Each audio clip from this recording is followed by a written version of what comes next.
अस्सलाम वालेकुम नाज़रीन, कराची स्टूडियो में खुश आमदीद। मां यहाँ जन्नत बलोच रुख कंदासीं मीरपुर साकरो जो, जिते आबादगार सिरापा एहतजाज बणियल आहिनि।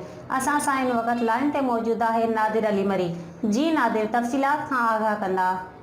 असीं हिन वक़्तु मौजूद आहियूं मीरपुर साकरे सोशल हाउस में, जिते मीरपुर साकरो मुख़्तलिफ़ इलाक़नि मां आबादगार हिते वफ़ाक़ जो ईरान खां टमाटो घुराइण ख़िलाफ़ एहतजाज करे रहिया आहिनि। अचो त इन्हनि सां ॻाल्हि ॿोल कयूं, इन्हनि जो छा चवणु आहे। असीं मीरपुर साकरो में आबादगारनि जे तरफ़ खां एहतजाज करे रहिया आहियूं। एहतजाज जो मक़सदु इहो ई आहे त जेके ॿाहिरि मुल्कनि मां सब्जियूं घुरायूं पियूं वञनि उहे बिल्कुलु फौरी तौर ते बंदि कयूं वञनि ऐं सिंध जे आबादगारनि खे नुक़सान खां बचायो वञे ऐं सिंध जी ज़राअत जेका आहे उन्हनि खे नुक़सान खां बचायो वञे। ॾाढी ॾुखोईंदड़ ॻाल्हि आहे त असांजे मुल्क में, असांजे सिंध में एतिरी सब्जी लही चुकी आहे जंहिंजी का अंता कोन्हे।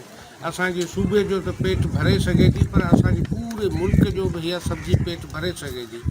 उनजे बावजूदि सरकार जूं जेके ग़लति पॉलिसियूं आहिनि, उन्हनि तहत ग़लति पॉलिसियुनि तहत ॿाहिरियुनि मुल्कनि सां मुआइदा करे उन्हनि जा बार्डर जेके आहिनि से खोले छॾियूं आहिनि। उतां ॿाहिरियूं सब्जियूं असांजे मुल्क में अचनि थियूं, जंहिं करे असांजे आबादगार खे मुनासिबु रेट नथो मिले। हर साल लखे रुपयनि जो कर्ज़ी थो थिए।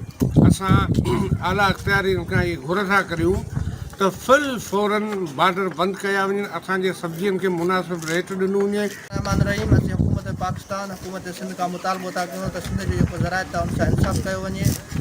जॾहिं खां सिंध जो सब्ज़ी बसर आहे, टमाटो आहे, शिमलो आहे, जेके बि सब्ज़ी आहिनि उहे मुनासिबु मक़दार में अची विया आहिनि मार्केटनि में, जीअं पूरे पाकिस्तान खे कवर करण जेॾा आहिनि, त पोइ उन खां पोइ ईरान या इंडिया जो सब्ज़ी घुराइण जो को बि जवाज़ न आहे। तव्हां हिते आबादगारनि जो चवणु ॿुधो। आबादगारनि जो मुतालबो हो त ईरान खां सब्जियूं ऐं टमाटर ऐं बसर ॿिया घुराए करे सिंध जे आबादगारनि सां मुआशी क़त्ल आम थो कयो वञे।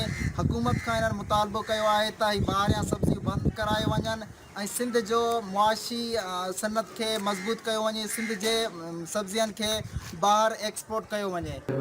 वॾी महिरबानी तफ़सीलात खां आगाह करण जी।